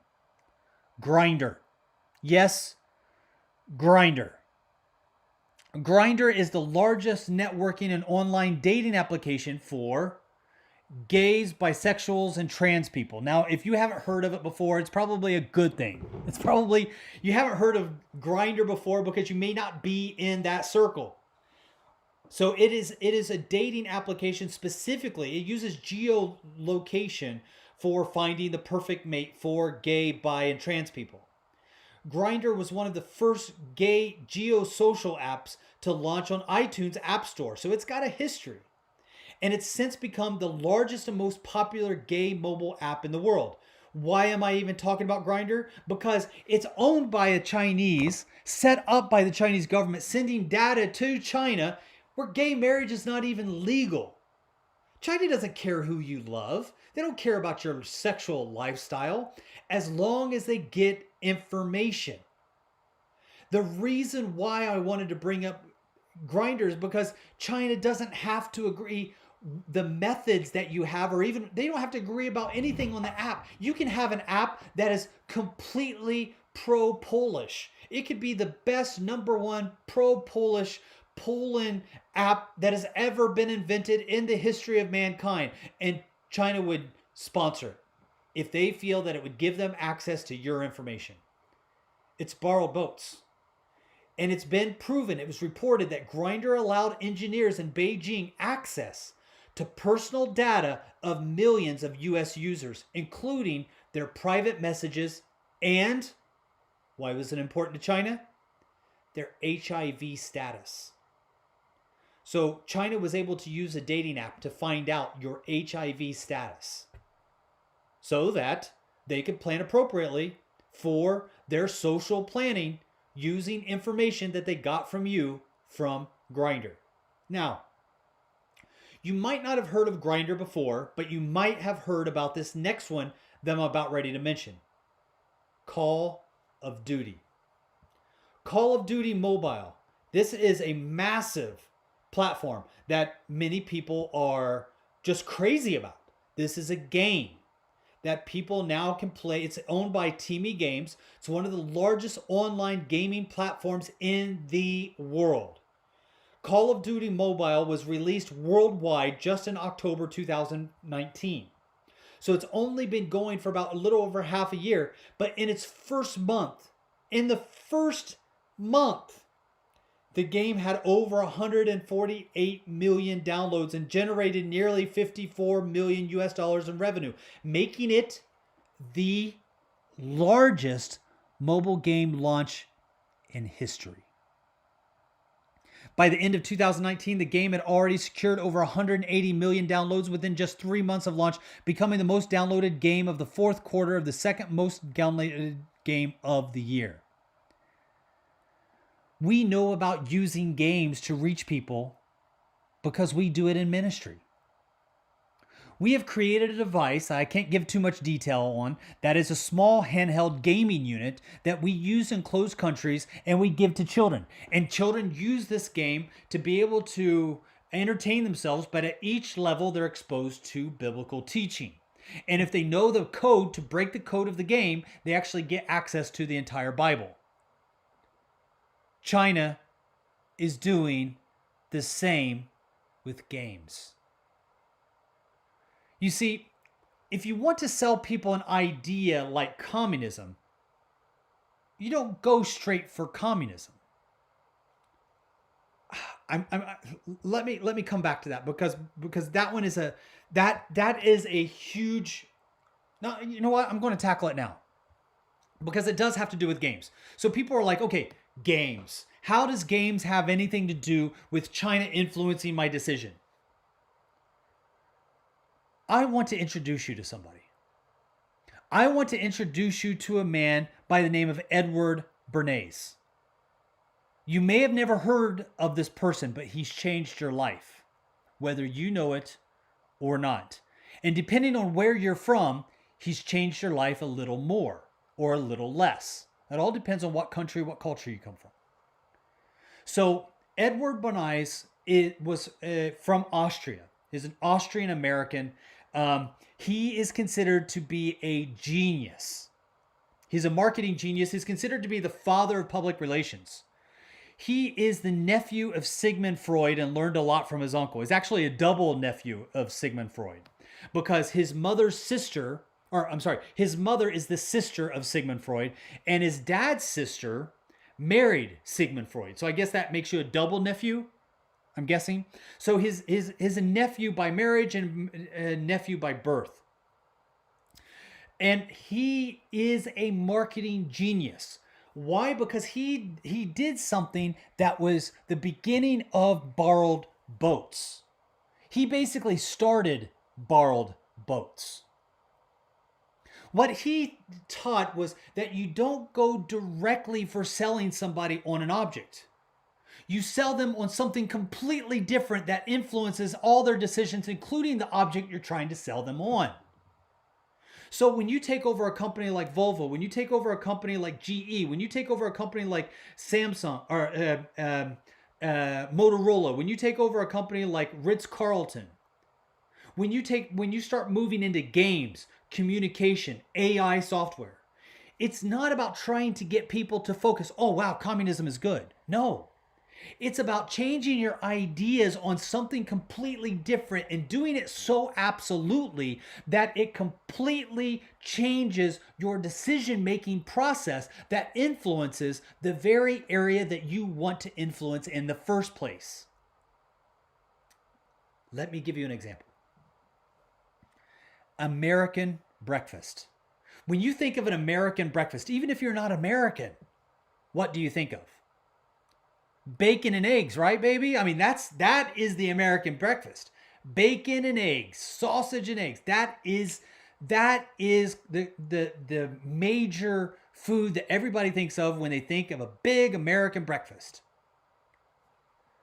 But do you know that you got that idea from Edward Bernays?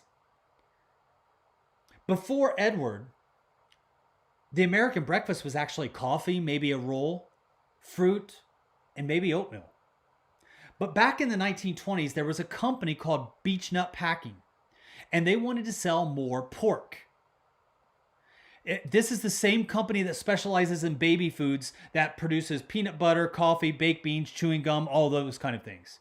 So Beechnut hired Edward Bernays, and they asked him to help them to sell more pork. Let me ask you a question. A company comes to you and says, hey, can you sell more pork for me? How do you do it? What's the first thing you do? I mean, I'm a pretty simple-minded person, so when I think about selling, pork, especially pork, I mean, come on. That's a product that sells itself. For those of you that don't know me, for almost 3 years I've been keto. So over 2.5 years I've been keto. Keto means that I keep my carb intake very, very low. So I consume less than 25 carbs a day, and I've been doing that for more than 2 years. And one of my favorite things on my diet I consume on a regular basis is bacon. Bacon tastes good around almost anything. I could take the watch off of my hand and wrap it in bacon and it will taste good. I love bacon. And I thought that, after maybe a month or 3 months or a year of doing the keto, maybe I won't enjoy bacon so much. Nope.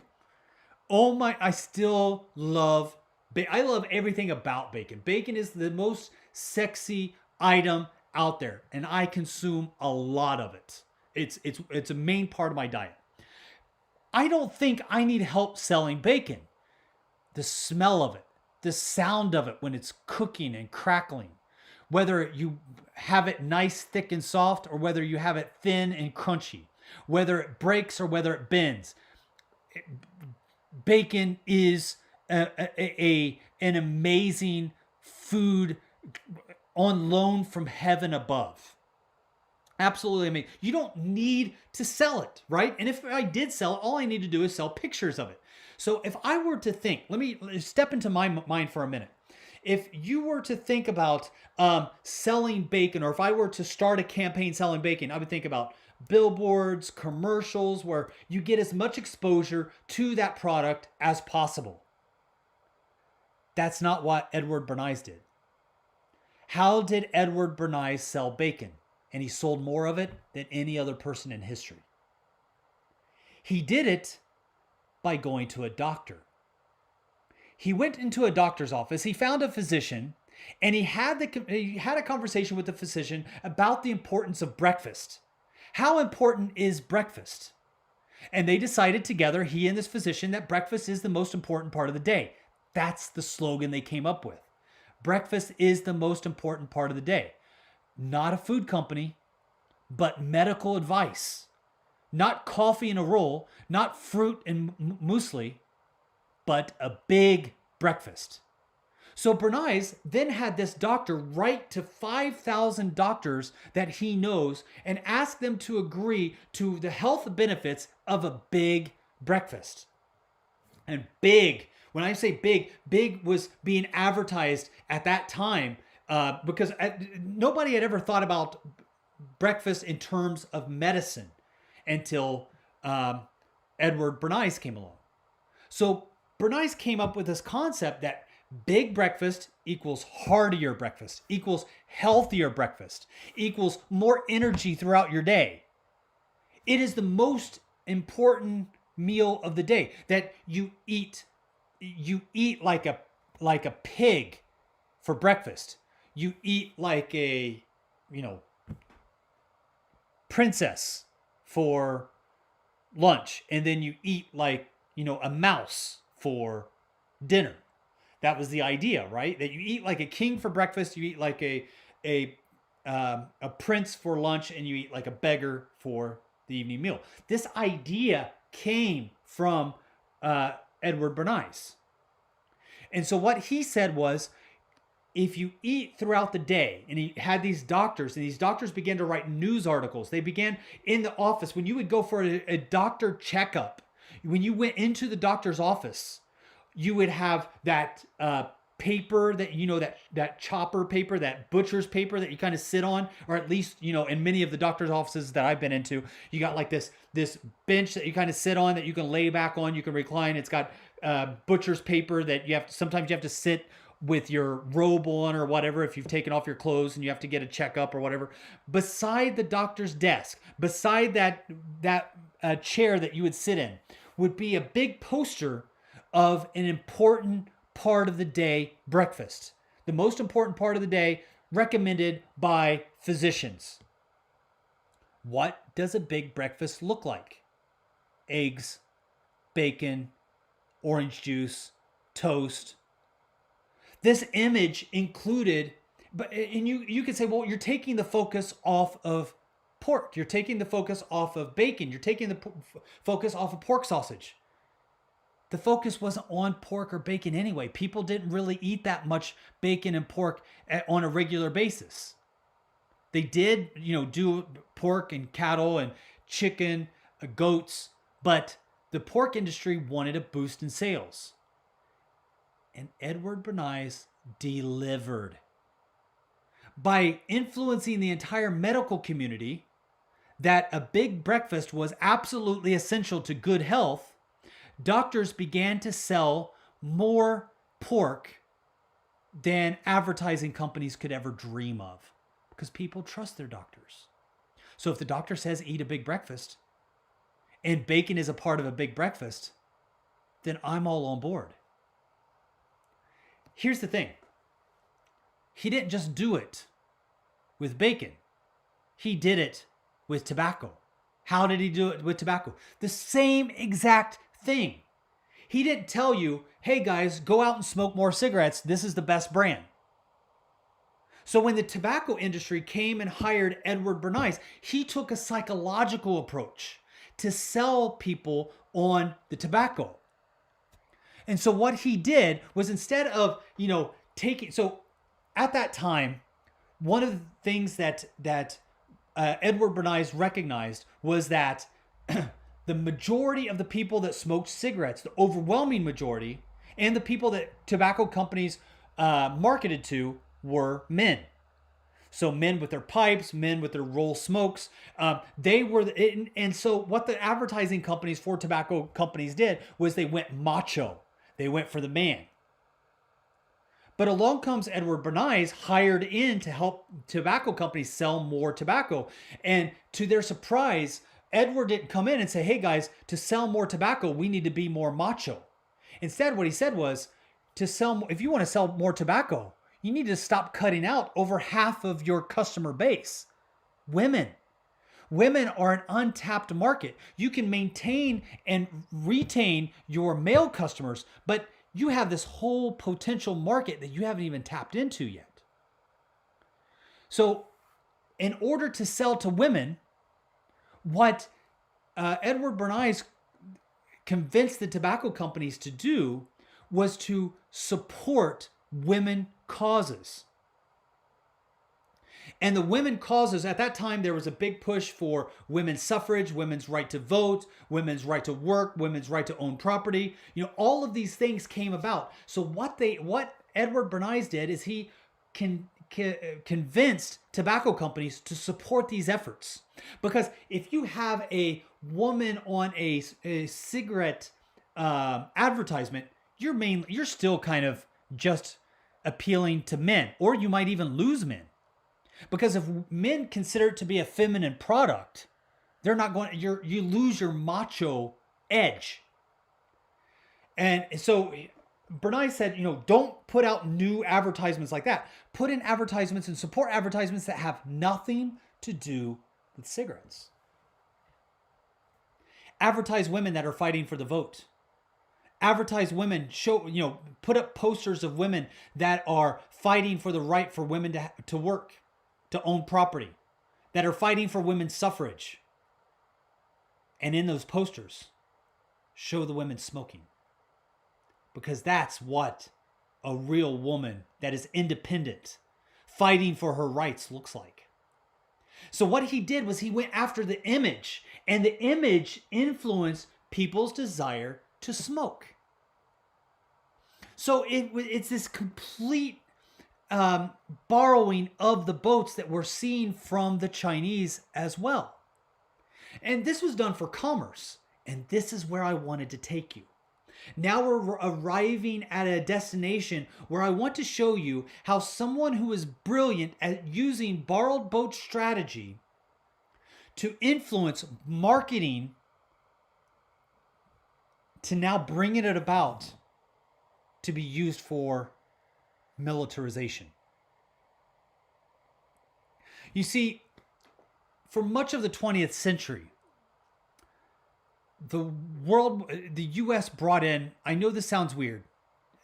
You can look this up. You can Wikipedia this. You can look up the history. I was blown away when I heard this history about bananas. The history on bananas is bananas. In the U.S., there was a big demand for overseas exotic fruit. And one of those fruits was bananas.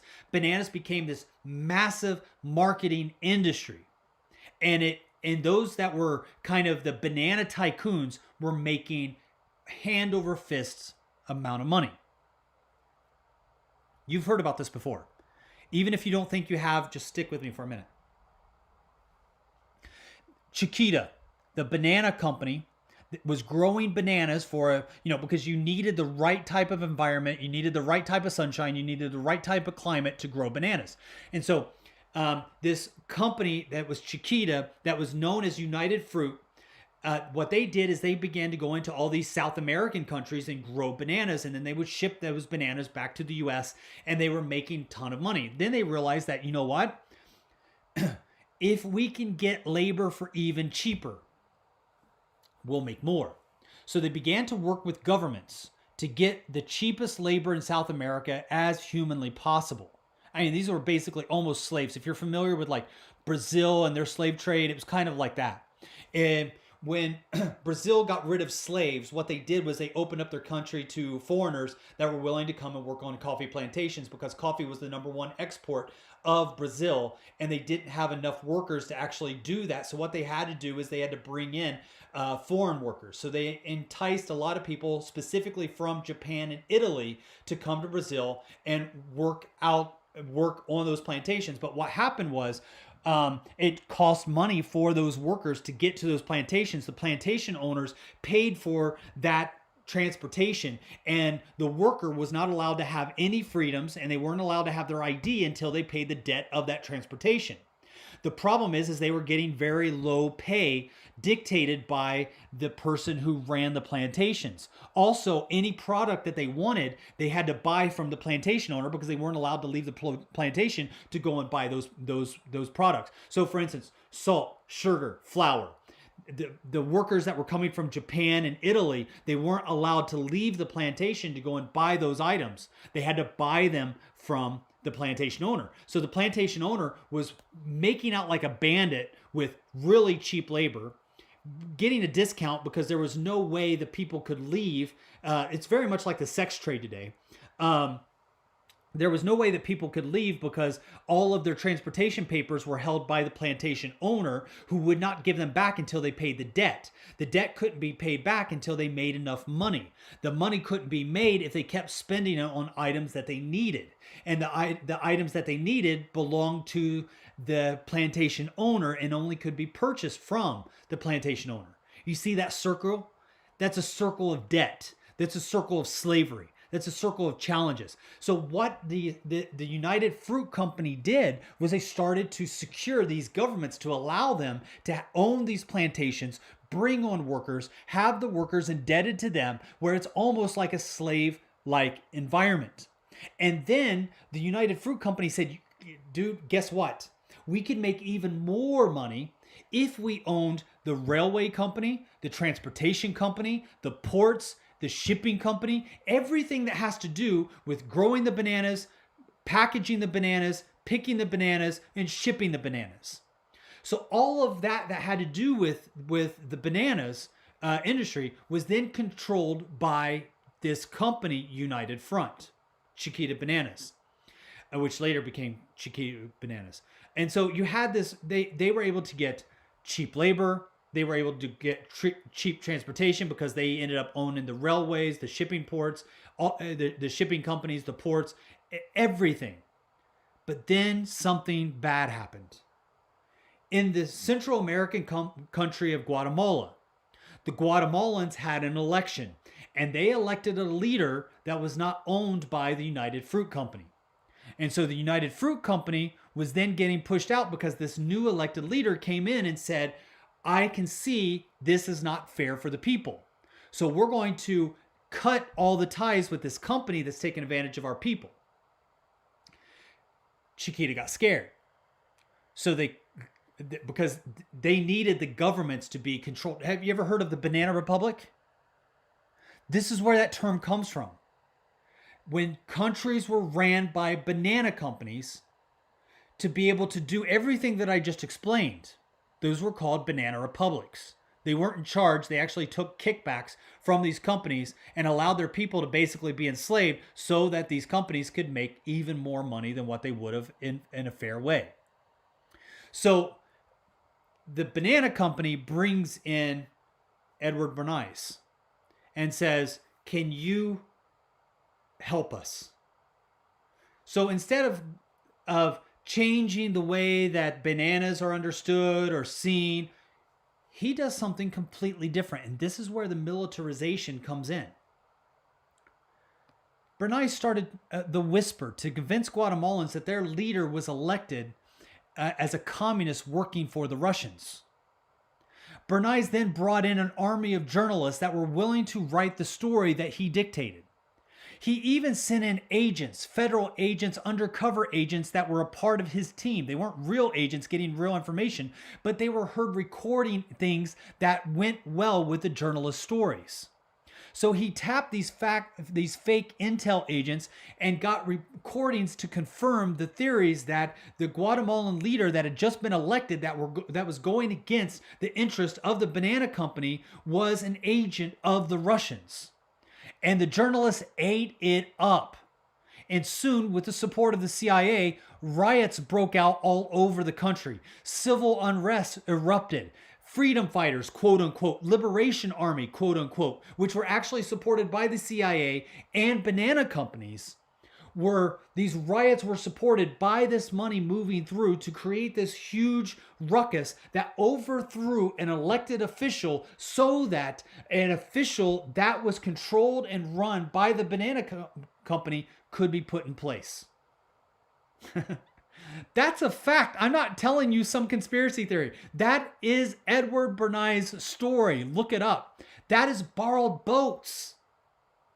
You want to know about how the Chinese are influencing your life? They're not coming at you straight away saying that, hey, we want you to become a communist. They're influencing universities, paying more money to universities than has ever been dumped on these universities. We're seeing the same with Muslim countries, paying Oxford and Harvard and Princeton, these education facilities that are training the most brilliant minds. They're paying them. They're getting kickbacks from these countries in the forms of endowment, so that they will train their students in ways that are in a non-direct way supporting China.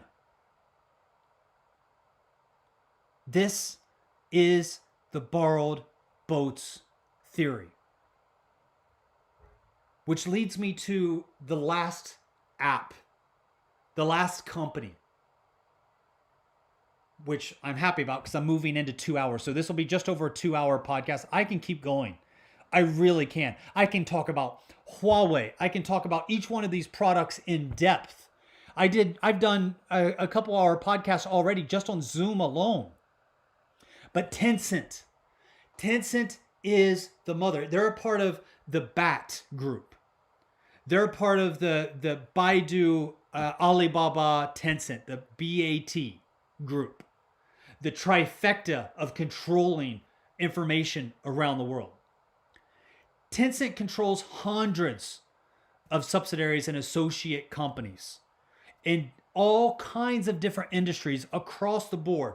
They've created an incredibly broad portfolio of ownership and investment across a diverse range of businesses, including search engines, e-commerce, retail, video gaming, real estate, software, virtual reality, ride sharing, banking, financial services, fintech, consumer technology, computer technology, automobiles, film production, movie ticketing, movie production, space technology, natural resources, smartphones, big data, small data, agriculture, medical services, medicines, cloud computing, social media, IT, advertising, streaming, media, artificial intelligence, robotics, UAVs, food delivery, courier service, ebooks, internet corporations, all around the world. They have staked their company in over 600 companies in every aspect that impacts your life.